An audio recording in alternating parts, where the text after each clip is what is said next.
व्यक्ति की लाश को बाहर निकालने के लिए तत्पर मेरा सीक्रेट मिशन था। शायद ग्रामीण लोगों ने आपको आज की बेटी भी उतनी ही मजबूत है जितना एक बेटा।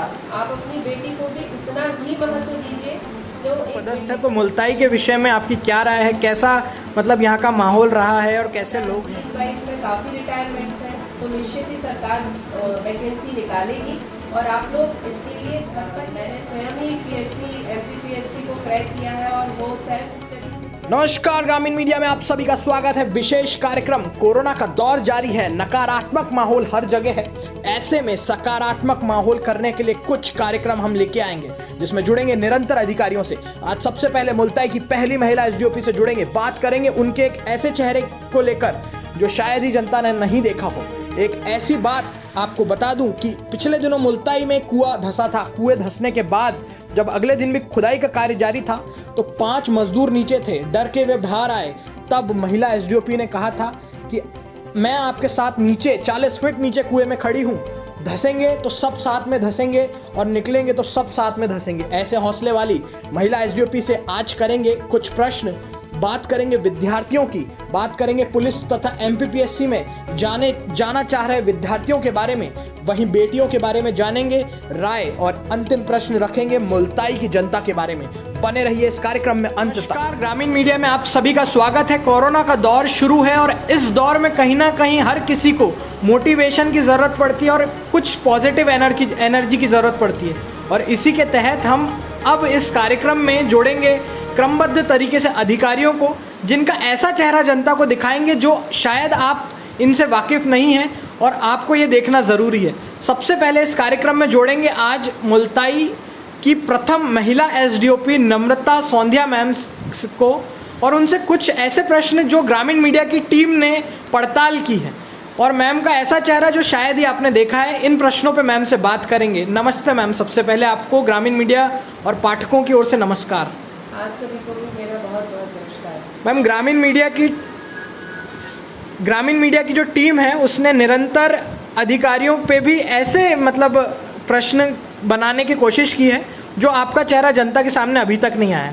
मैम, सबसे पहला मेरा प्रश्न है कि एक अभी पिछले दिनों मुल्ताई में घटना हुई थी, जिस घटना में कुएं में 2 मजदूर दब गए थे। तो पहला मजदूर तो निकाल लिया गया था, परंतु जो दूसरा मजदूर था उसके बारे में मुझे मतलब इस तरीके की सूचना मिली थी कि आप स्वयं कुएं में अगले दिन की जो खुदाई थी उसमें 5 मजदूर या 4 मजदूरों के साथ स्वयं खड़ी थी। तो मैम, खड़े रहने का कोई कारण विशेष था कि मतलब आप नॉर्मल अपनी ड्यूटी के लिए खड़ी थी? क्या विशेष कार्यक्रम था वो? जब कोई व्यक्ति संकट में होता है और परिवारजन आपसे फरियाद लगाते हैं कि मैडम किसी भी तरह मुझे मेरा भाई वापस कर दीजिए, लौटा दीजिए, निकाल दीजिए, उस समय कुछ संवेदनाएं जो व्यक्ति के अंदर होती हैं वो जागृत होती हैं। उसी समय मेरे से भी उनके परिवारजन यही गुहार लगा रहे थे और मुझे लग रहा था कि यदि मैं असफल हो गई तो ये बहुत ही बड़ा ये बहुत ही गलत बात हो जाएगी, बहुत ही अशोभनीय बात हो जाएगी। और चूंकि लोग किसी दूसरे के लिए कम ही काम करते हैं तो वहाँ मुझे ऐसा कोई व्यक्ति नहीं दिख रहा था जो उस व्यक्ति की लाश को बाहर निकालने के लिए तत्पर हो, तो उनको मोटिवेट करने के लिए और वो इस कार्य को अच्छे से खुश मन से करें, इसलिए मैं वहाँ खड़ी थी। ड्यूटी तो ऐसे भी हो सकती थी कि मैं उनको आदेश कर देती कि आप ऐसा कार्य कर लीजिए, परंतु मुझे वो उचित नहीं लगा, इसलिए मैं वहाँ उपस्थित हूँ। नहीं मैम, उसमें मुझे एक और चीज़ पता चली थी उन्हीं मजदूरों से, क्योंकि उस दिन मैं खुद भी वहाँ मौजूद था। तो मजदूरों से कहीं ना कहीं ये पता चला था कि आपके द्वारा मतलब मजदूर कार्य करते करते बाहर आ गए थे बीच में शायद एक बार, तो फिर आपने मोटिवेट उनको किया था कि या तो दबेंगे तो साथ में सब लोग मतलब जाएंगे और नहीं तो सब बाहर आ जाएंगे। ऐसा भी कुछ मतलब घटना हुई थी क्या? जी, वो जो स्थान था, जो कुआं था, वो बहुत ही ऐसी जर्जर स्थिति में था कि शायद मिट्टी उस समय भी गिर रही थी जब हम लोग उस व्यक्ति की लाश को निकाल रहे थे। तो सभी को एक डर और भय भी था कि कहीं ऐसा ना हो कि कुएं में जो निकाल रहा है वह भी दब जाए। तो बार बार उनको डर लग रहा था, तो मैं इसलिए उनके समक्ष नीचे खड़ी हुई थी कि यदि कुछ होगा तो मैं खड़ी हूँ, आपको कुछ नहीं होने दूंगी। अच्छा मैम, इस तरीके का मतलब मैं दर्शकों को ये चीज़ इसलिए दिखा रहा हूँ, ये कोई अधिकारियों का मतलब तारीफ करने का सीधा जरिया नहीं है, परंतु ये चेहरा भी अधिकारियों को, क्योंकि कहीं ना कहीं दुकानें बंद कराते टाइम अभी कोरोना की स्थिति में ऐसे दृश्य देखने को मिल जाते हैं जहां दबंग चेहरा भी नजर आता है अधिकारियों का, परंतु इस तरीके का चेहरा आप लोगों को भी देखना ज़रूरी है। अच्छा मैम, मैं ग्रामीण स्तर पे भी हम लोगों को काफ़ी नेटवर्क है, तो वहाँ से भी सूचनाएं मिलती रहती हैं कि मैडम की गाड़ी घूमती है और मैडम कुछ ना कुछ दान और करती चलती हैं, तो मैम उसका क्या था?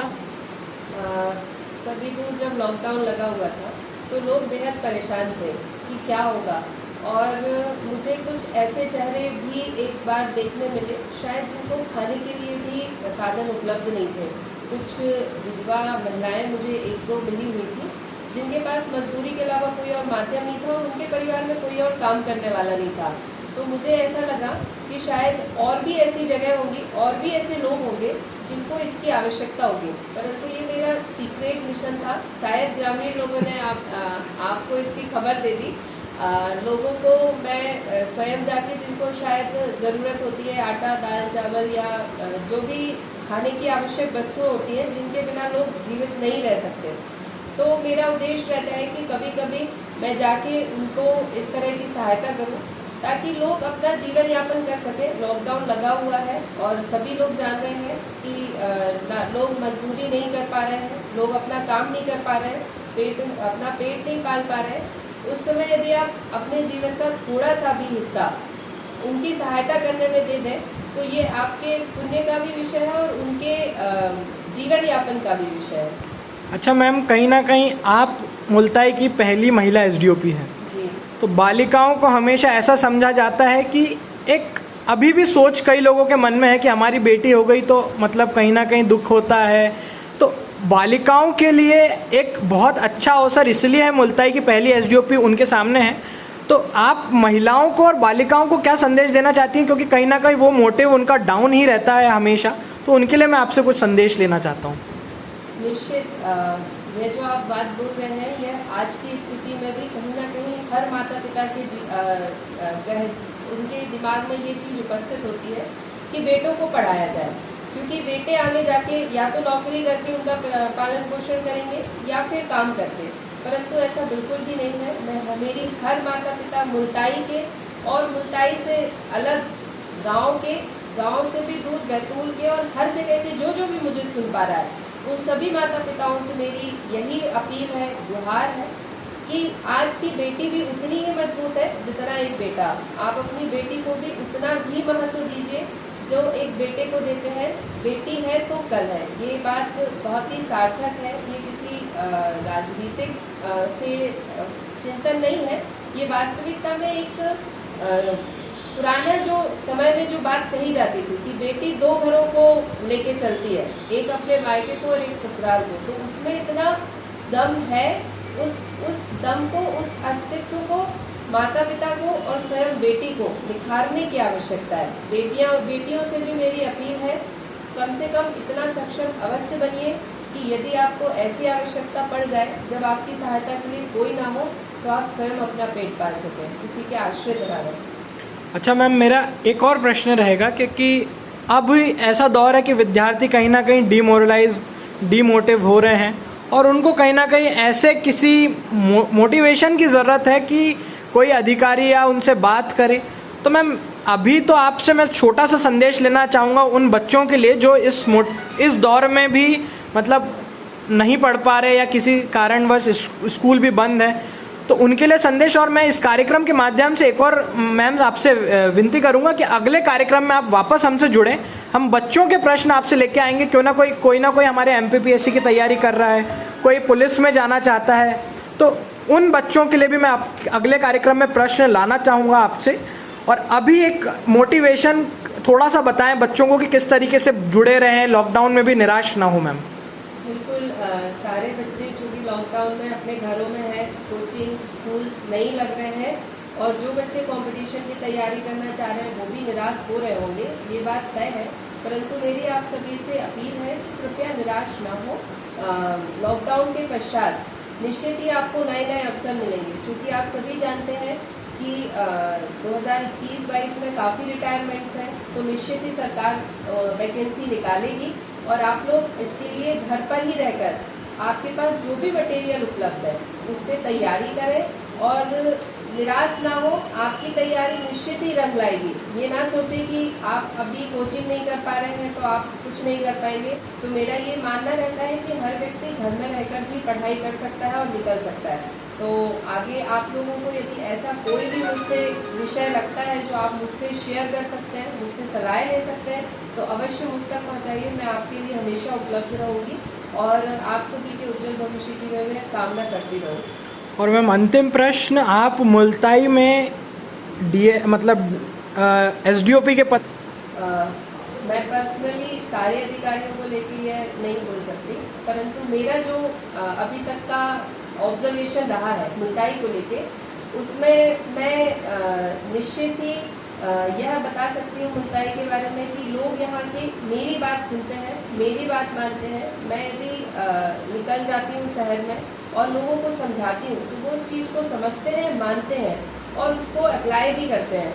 और मेरी आगे भी आप लोगों से यही आशा है, मुल्ताई वासियों से, और चूंकि मेरे अनुभाग में आमला और बोर्डही भी आता है, तो पूरे मुल्ताई अनुभाग से मेरी यही अपील है, यही आशा है, कृपया लॉकडाउन का पालन जिस तरह आप लोग अभी तक कर रहे हैं उसी तरह करते रहें। ये हमारे भविष्य के लिए, हमारी सुरक्षा के लिए अत्यंत आवश्यक है।